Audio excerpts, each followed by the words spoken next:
Our next talk will explore how integrated infrastructure systems can significantly enhance our ability to manage carbon emissions and foster a more sustainable future.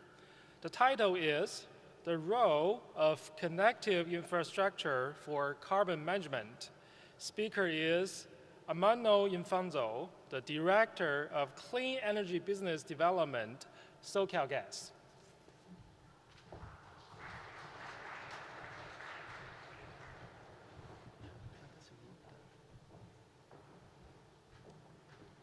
Well, good afternoon. Thanks for the invitation to be here today. And I'm in a really tough spot. I'm the last speaker, and I'm between you and a sunny weekend in Bakersfield, so I would try to be brief so we can just keep going. So, is it advancing? There you go. A quick overview on SoCalGas. SoCalGas is the largest natural gas distribution company in the country. We serve over 21 million people in a very extensive territory from Central to Southern California. We distribute approximately 5% of the total natural gas consumption in the country by operating a system that comprises of over 100,000 miles of pipeline. When we start our journey of the energy transition at SoCalGas, we established a very bold sustainability strategy to not only achieve net zero emissions for our operations, but also for the energy that we deliver to our customers. And we have many different efforts of that. For example, in terms of renewable natural gas, we have a target of 20% natural gas in our system by 2030. In terms of our fleet operations, we're targeting to operate a fleet by 2035 of zero emissions vehicles comprised of both electric vehicles and hydrogen fuel electric vehicles. We strongly believe that SoCalGas is in a very unique position to support the California state with their ambitious climate goals and decarbonization efforts, including carbon management by leverage our experience, leverage our workforce, our infrastructure, and our regulatory framework to achieve these targets by 2045. When it comes to the specifics of what it means, it really means to reduce and achieve net zero for our scope 1, 2, and 3 emissions. Scope 1 and 2, as you know, those are the emissions related to our operations, so we're trying to figure out how carbon management can play a role in some of the facilities that we operate. But more important, the bulk of the emissions come from Scope 3. So we're looking to figure out different clean energy solutions for our customers for today's emissions by providing a different solution. First, we want to make sure that we can eliminate emissions by the usage of some clean fuels like hydrogen and renewable natural gas, but recognizing that not all the emissions will be able to be eliminated, we want to capture those emissions, right, to support these efforts, and that's where carbon management comes into play. When you look to the value chain of carbon management, there are different components. On the capture side, you have point source, emissions being produced by critical economies in California, operating across the state, a lot of them in Kern County and San Joaquin Valley. But there's also the opportunity to capture through CDR solutions, in particular, the air capture. On the transportation side, we want to leverage our 150 years experience of operating natural gas pipelines in the state and transition to support with CO2 pipelines. You have the components of carbon sequestration, permanent storage, and also the opportunity to utilize that CO2. What is important to recognize here is that these different components of the value chain needs to advance all together to have a very successful carbon management strategy, as each of these components are critical for the overall success. Last year, we introduced our perspective, our vision of carbon management for our service territory. And we recognize that Kern County is a place to start this journey. Kern County had a lot of the great attributes for carbon management, first and foremost. There's a lot of support in the region for the energy transition and carbon management. Second, there's a great opportunity with many things to leverage those to transition to permanent storage. And third, there's an existing inventory of emissions for hard-to-abate sectors that can be resolved with the usage of technology like carbon management, and also the expectation of future emissions to support this clean energy transition in the region. As Kent mentioned earlier, additional policies is needed in the state. However, there has been a significant progress in policy. For example, the inclusion of carbon management in the latest scoping plan is a reflection of this. The scoping plan included a target of 100 million tons, about 2/3 of those coming from CDR solution, but the other third coming from some hard-to-abate sectors, including cement, power generation, and refining.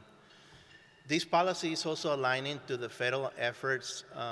DOE launched many programs in the carbon management space to take advantage of the $12.1 billion allocated as part of the infrastructure bill. In August 2023, they announced the regional direct air capture hubs. Earlier, we have a panel on that, so no more information. These great teams provided a lot of great details about the progress on that. But recently, there's also an announcement to support industrial decarbonization across many different sectors. National Cement was selected as one of the use cases to proceed that on the cement industry. We factor all these different developments in terms of policy and grant opportunities. As SoCalGas will be transitioning from our vision to execution primarily in terms of assessing the feasibility of CCUS projects. We're very proud to be part of the California Hub effort. It's a great collaboration with many different players. We're providing the transportation component of that effort at a field level study.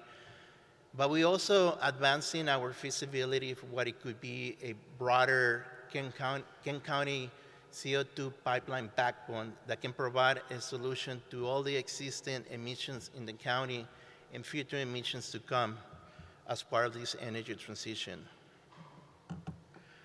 When you look to the opportunity in Kern County, based on the latest information published by EPA Flight Database, information as 2022, there are about 40 facilities reported for Kern County. You look at about 10.6 million tons generated on a yearly basis by these 40 facilities. And here you have a breakdown on some of the other industries, from power plants about 5.2 million, cement 2.4, oil and gas industry and refineries, and others, including food processing and other operations.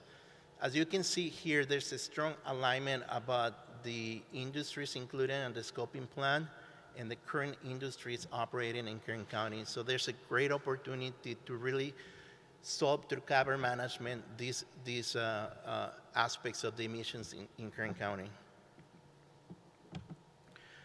Our perspective on the role of connected infrastructure, we strongly believe that pipelines will be needed to achieve at scale and an effective and affordable way this transition. We view that pipelines will play that connected effort of connecting existing and future emissions, both from CDR and port source, and move that CO2 to the different sinks in the area, right? When you look to the report published by Stanford, they projected that California could store up to 60 million tons for 1,000 years. So there's a strong potential of storage in the area.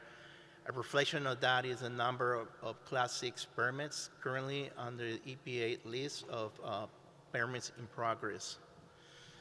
So we strongly believe that pipeline will play that role, and we're not the only ones. When you look to the document published by the DOE, Pathways to Commercial Liftoff for Carbon Management, They highlighted that CO2 pipelines will be needed across the country to achieve the carbon management goals and decarbonization goals across the states.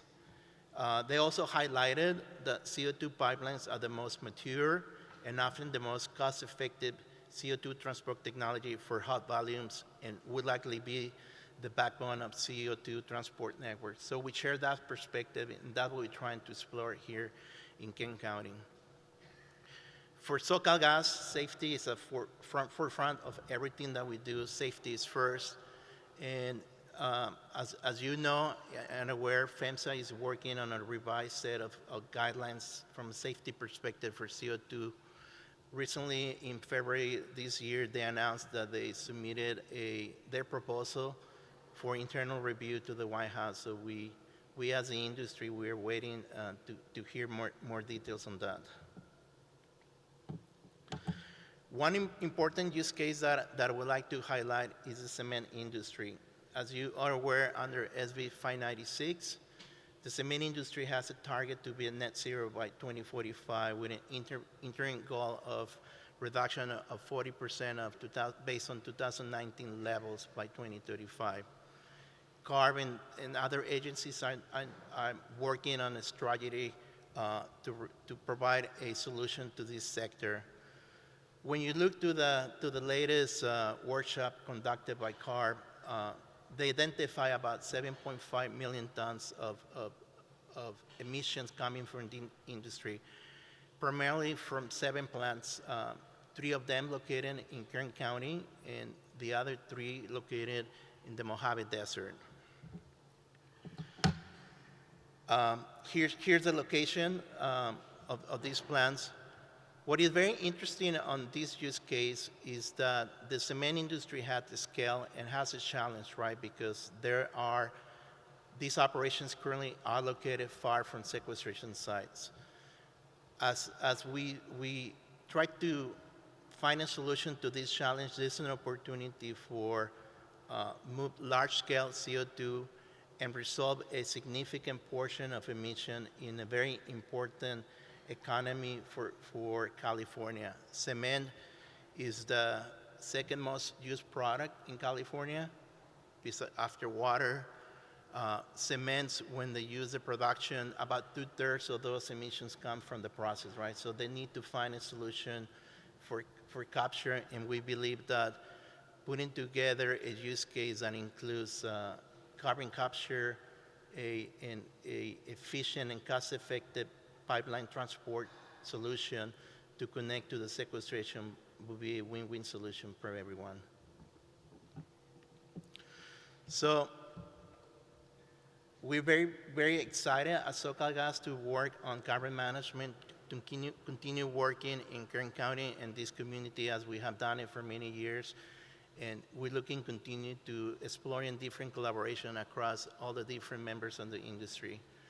With that, I would like to share a link for our website that includes a lot of our sustainability efforts across many different aspects of this energy transition.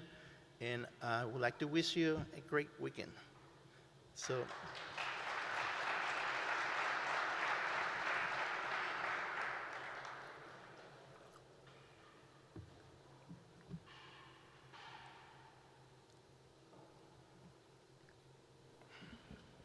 Hi there, thank you for the talk.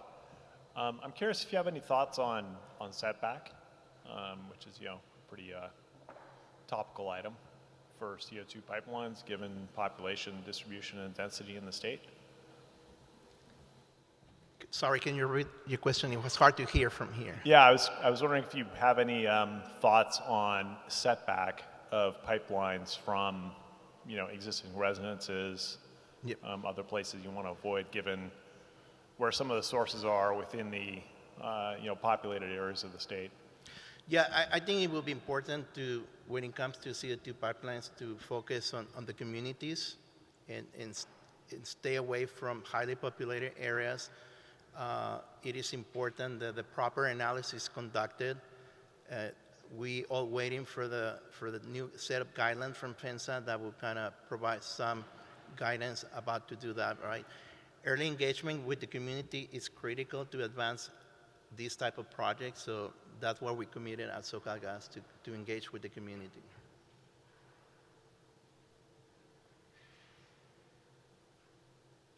Any other questions? Great. Well, thank you so much.